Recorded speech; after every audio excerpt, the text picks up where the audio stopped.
नमस्कार मंडळी, श्री स्वामी समर्थ.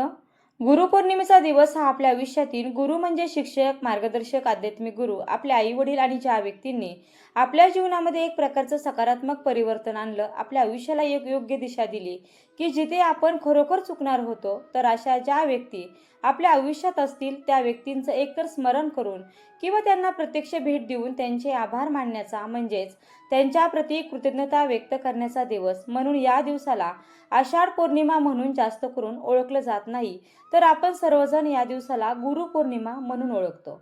आता आपण या गुरुपौर्णिमेच्या दिवशी काय करायचं, कोणत्या महत्त्वपूर्ण गोष्टींना आपण आपल्या जीवनामध्ये स्थान द्यायचं, शिवाय या दिवशी जुळून आलेले दोन दुर्मिळ योग कोणते, हेही आपण या आजच्या व्हिडिओच्या माध्यमातून जाणून घेऊया. त्यामुळे व्हिडिओ स्किप न करता अगदी शेवटपर्यंत नक्की पहा. हिंदू पंचांगानुसार आषाढ पौर्णिमेची तिथी सुरू होणार आहे 28 जुलै रोजी सायंकाळी 6:21 आणि ही तिथी समाप्त होणार आहे 29 जुलै रोजी रात्री 8:07. महत्त्वाचं म्हणजे हिंदू धर्मात उदय तिथीला विशेष प्राधान्य दिलं जातं. त्यामुळे यंदा गुरुपौर्णिमा बुधवारी 29 जुलै 2026 रोजी साजरीही केली जाणार आहे. या दिवशी गुरुपूजन आणि धार्मिक कार्यासाठी काही मुहूर्त हे शुभ मानले जातात. बघा, जसे पहाटे 4:17 पासून ते पहाटे 4:59 पर्यंत ब्रह्ममुहूर्त असणार आहे. ही जी वेळ आहे ही साधना आणि चिंतनासाठी सर्वोत्तम वेळ मानली जाते. या काळात स्वामींचा, दत्तगुरूंचा किंवा तुमच्या आराध्य गुरूंचा मंत्र जप करावा. त्याचबरोबर या दिवशी विजय मुहूर्त देखील असणार आहे. दुपारी 2:43 पासून ते दुपारी 3:37 पर्यंत ही जी वेळ आहे ती नवीन कामाच्या सुरुवातीसाठी योग्य मानली जाते. शिवाय तुम्हाला कोणता शुभ संकल्प घ्यायचा असेल तर त्यासाठी देखील ही वेळ अत्यंत महत्त्वाची मानली जाते. आपण या वेळेत गुरूंच्या मार्गदर्शनाखाली नवीन कामाचा श्री गणेश देखील करू शकतो. त्याचबरोबर संध्याकाळचा मुहूर्त आहे सायंकाळी 7:14 पासून ते रात्री 8:07 पर्यंत. आपल्या आयुष्यातील गुरूंना भेटून कृतज्ञता व्यक्त करण्याचा हा काळ मानला जातो. तसेच या दिवशी दोन अत्यंत शुभयोग देखील एकत्र येत आहेत. पहिला जो आहे तो प्रीतियोग. हा योग प्रेम, परस्पर सुसंवाद आणि सकारात्मक ऊर्जेचा प्रतीक मानला जातो. त्यामुळे नात्यामधील कटुता दूर करण्यासाठी हा काळ उत्तमच असतो. दुसरा हर्षयोग. हा योग यश, आनंद, उत्साह आणि शुभफळ देणारा मानला जातो.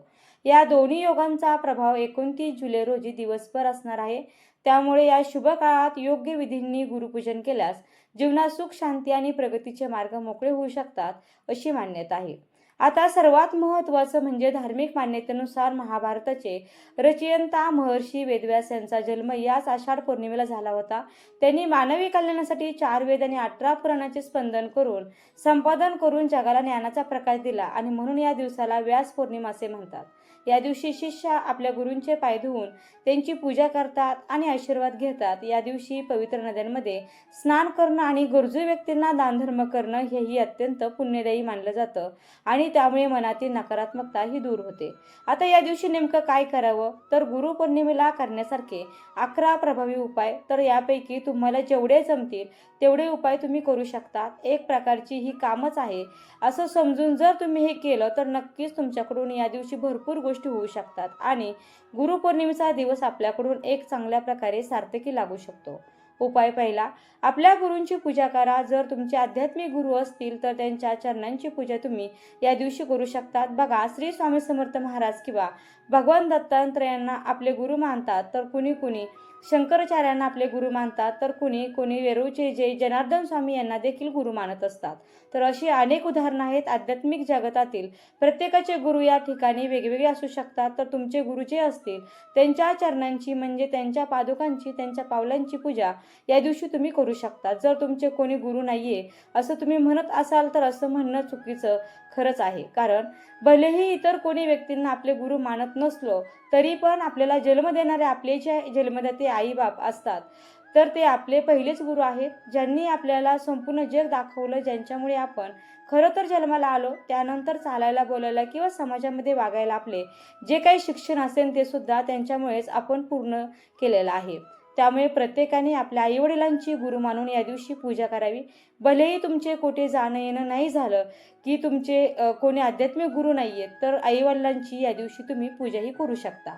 तर एका परत घ्यायची आहे, त्याच्यामध्ये तुमच्या आईवडिलांचे पाय ठेवायला त्यांना लावायचे, म्हणजे तुम्ही त्यांना खुर्चीवर बसू शकतात किंवा खाली चटई किंवा जे काही आसनं असेल त्याच्यावर तुम्ही त्यांना बसवून त्यांचे पाय तुम्ही परातीत ठेवून मग त्यांचे पाय तुम्ही धुवू शकता आणि त्यांना फुले वगैरे वाहून नमस्कार करू शकता आणि गुरुपौर्णिमेच्या शुभेच्छा देखील देऊ शकता.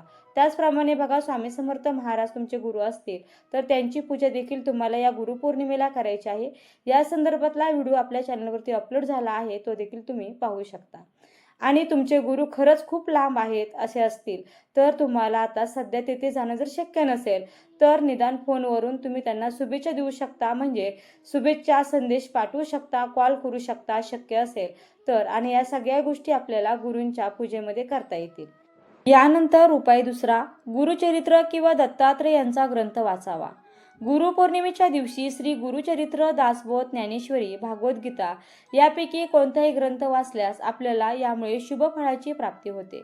त्याचप्रमाणे गुरूंना वस्त्र, फळे किंवा दक्षिणा अर्पण करावी. जर तुमचे गुरु प्रत्यक्षात असतील तर त्यांना गुरु दक्षिणेच्या स्वरूपामध्ये या दिवशी तुम्ही एखादं वस्त्र, फळे, शुद्ध घरी केलेला नैवेद्य, दक्षिणा इत्यादी गोष्टी आपण आपल्या गुरुला या दिवशी अर्पण करू शकतो.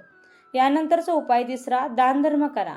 या दिवशी गोरगरिबांना अन्नदान, वस्त्रदान, पुस्तकांचे दान करणे हे अत्यंत पुण्यकारक आणि शुभ मानले जाते. यानंतरचा उपाय चौथा, आपल्या गुरूंचा गुरुमंत्र जपावा. तुम्हाला गुरूंकडून दिलेला मंत्र असेल तर त्याचा तुम्ही जप करू शकता. अन्यथा ओम श्री गुरुभवे नमः किंवा ओम गुरुवे नमः याचा तुम्ही 108 वेळा जप करावा. तसेच गुरुचरित्रातला 14वा अध्याय वाचणं या दिवशी अत्यंत महत्त्वपूर्ण मानलं जातं. त्याचप्रमाणे गीतेतला एखादा अध्याय तुम्ही वाचू शकता, पसायदान तुम्ही म्हणू शकता. त्याचबरोबर गुरुर् ब्रह्मा गुरुर्विष्णू गुरुर्देवो महेश्वरा गुरुर साक्षात परब्रह्म तस्मै श्री गुरुवे नमः हा मंत्र तुम्ही म्हटलात तरी देखील चालेल. उपाय पाचवा, गायत्री मंत्राचा या दिवशी जप केल्यामुळे आपली आध्यात्मिक प्रगती म्हणजेच उन्नती होते. त्याचबरोबर आपल्या बुद्धीचा विकास देखील होतो आणि आपल्या ज्ञानामध्ये भर पडते. 108 वेळा आपल्याला हा मंत्र जपायचा आहे, पण हा मंत्र कधीही चालता फिरता जपायचा नसतो. एका ठिकाणी शांत बसून एकतर सकाळी सकाळी किंवा संध्याकाळच्या वेळेस, नाहीतर मग ज्यावेळेस तुम्हाला अतिशय शांततेची वेळ भेटते त्यावेळेस तुम्ही हा मंत्र जपू शकता. ओम भूर्भुवः स्वः तत्सवितुर्वरेण्यं भर्गो देवस्य धीमहि धियो यो नः प्रचोदयात्. तर हा आहे गायत्री मंत्र, नक्कीच तुम्ही म्हणू शकता. यानंतर उपाय सहावा, पितृ निवारणासाठी उपाय. या दिवशी पूर्वजांच्या आठवणीने तर्पण, पिंडदान किंवा गायीला अन्न देणे हे देखील शुभ मानले जाते. त्यानंतर उपाय सातवा, एक सोपा आणि प्रभावी उपाय, ओम गुरुवे नमः या मंत्राचा 108 वेळा जप करा आणि प्रार्थना करा की हे गुरुदेव, माझ्या आयुष्यामध्ये अंधकार दूर करून मला प्रकाश, ज्ञान व योग्य मार्गदर्शन दिल्याबद्दल तुमचे खूप मनापासून आभार किंवा तुमच्या प्रती खूप खूप कृतज्ञता.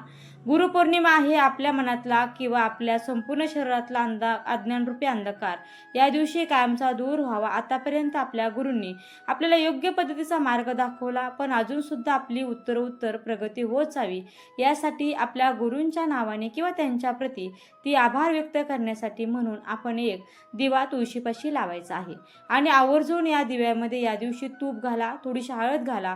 फुलवात लावायची आहे, दुहेरी वात लावायची नाही, फुलवात लावायची. त्याच्यामध्ये तूप आणि चिमूटभर हळद घालून तो दिवा आपल्याला प्रज्वलित करायचा आहे आणि गुरूंचं स्मरण करून तो दिवा आपल्याला तुळशीजवळ लावून द्यायचा आहे. उपाय आठवा, चंद्र हा मनाचा कारक मानला जातो, त्यामुळे संध्याकाळी चंद्र दर्शन करावं. चंद्राला पाणी किंवा दूध मिश्रित जल अर्पण करावं. यावेळी ओम सोम सोमाय नमः या मंत्राचा जप करावा आणि या दिवशी आपल्या सामर्थ्यानुसार दान करावं, हे देखील खूप शुभ मानलं जातं. त्यानंतर उपाय नववा, या दिवशी भगवान श्रीहरी विष्णूंना तुळशीची पानं अर्पण करावीत. पिवळी फुलं, अक्षता आणि नैवेद्य अर्पण करावा. तुपाचा दिवा लावावा. शक्य असल्यास ओम नमो भगवते वासुदेवाय या मंत्राचा 108 वेळा जप करावा. विष्णू सहस्रनाम किंवा श्री सूक्ताचं पठण करावं. गुरूंचं स्मरण करून गुरुस्तोत्र किंवा गुरु गायत्री मंत्राचा जप करावा. यानंतर उपाय 10वा, संकल्प करून नवा आरंभ करा. गुरुपौर्णिमा हा दिवस आत्मचिंतनासाठी, उत्तम जुने वाईट विचार सवयी सोडून आध्यात्मिक नवीन सकारात्मक जीवनशैलीसाठी तुम्ही संकल्प करू शकता किंवा या दिवशी तुम्हाला काही नवीन गोष्टीची सुरुवात करायची असेल, जसं की एखाद्याला घर बांधायचं असेल तर सर्वात पहिल्यांदा आपण भूमिपूजन करतो. एखाद्याला नवीन व्यवसाय सुरू करायचा असेल तर त्या व्यवसायाचं उद्घाटन असेल किंवा नवीन घरामध्ये तुम्हाला राहायला जायचं असेल तरीसुद्धा तुम्ही करू शकता. पण सध्या चातुर्मास हा सुरू झालेला आहे, त्यामुळे तुम्ही तुमच्या जवळच्या एखाद्या गुरूंचा सल्ला घ्या की आम्ही गृहप्रवेश या दिवसामध्ये करू शकतो का, आणि ते जर हो म्हटले तर नक्कीच तुम्ही गृहप्रवेश किंवा तुमच्या घरामध्ये जाण्याचा जो काही विधी असतो, सत्यनारायण वगैरे, तर या गोष्टी तुम्हाला करता येतील. बाकी दर पौर्णिमेला आपण जो काही सत्यनारायण करतो ते या दिवशी करायला काहीही हरकत नाही. उपाय करावा. आता बघा, या गुरुपौर्णिमे दिवशी धार्मिक मान्यतेनुसार प्रीतियोग आणि हर्षयोग आहे व हे दोन्ही योग शुभ मानले जातात. या योगाच्या काळात केलेली सात्विक साधना, पूजा, शुभ कार्यांना विशेष महत्त्व दिलं जातं. या दिवशी काही गोष्टी लाभदायक देखील मानल्या जातात. त्याचप्रमाणे या गुरुपौर्णिमे दिवशी ब्रह्ममुहूर्तात किंवा सूर्योदयानंतर लवकर स्नान करावं. स्वच्छ, शक्यतो पांढरे किंवा पिवळ्या रंगाचं वस्त्र हे परिधान करावं. तसेच या दिवशी राग, वादविवाद आणि कटू बोलणं टाळावं. कुटुंबासोबत वेळ घालवावा. भजन, कीर्तन किंवा नामस्मरण करावं. तसेच सकारात्मक विचार ठेवावे. खोटं बोलू नये. कोणाचा अपमान किंवा निंदा करू नये. अनावश्यक राग आणि वाद टाळावा. तामसिक आहार आणि व्यसन करू नये. कोणाचं मन दुखावेल असं वर्तन या दिवशी अजिबात करू नये.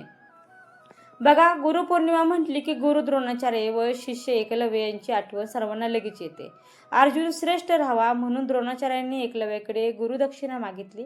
त्यांनी मागितलं, माझ्यासाठी तुझा उजवा अंगठा दान दे. एकलव्याने क्षणाचा विलंब न करता बोट कापलं आणि तो अंगठा गुरु द्रोणाचार्यांच्या पायावर अर्पण केला. त्यामुळे तो जरी महान योद्धा असला तरी तो आता आयुष्यभर पूर्ण क्षमतेने तो कधीच मान चालवू शकणार नव्हता. एकलव्य या निष्ठेचा आदर्श आहे. शिकण्यासाठी गुरु असणं आवश्यक असतं, पण जिथे गुरु नाही तिथे श्रद्धा, साधना आणि प्रयत्न हेच गुरु असतात. काही वेळा सामाजिक भेदभाव, राजकारण किंवा कृती अयोग्य असली तरी शिष्यत्वाचे पावित्र्य अबाधित राहू शकतं किंवा असू शकतं. तर या व्हिडिओमध्ये मी तुम्हाला गुरुपौर्णिमेच्या दिवशी 11 महत्त्वपूर्ण उपाय, त्याचबरोबर थोडक्यात कथासुद्धा सांगितली. तुम्हाला हा व्हिडिओ कसा वाटला मला कमेंट करून नक्की कळवा.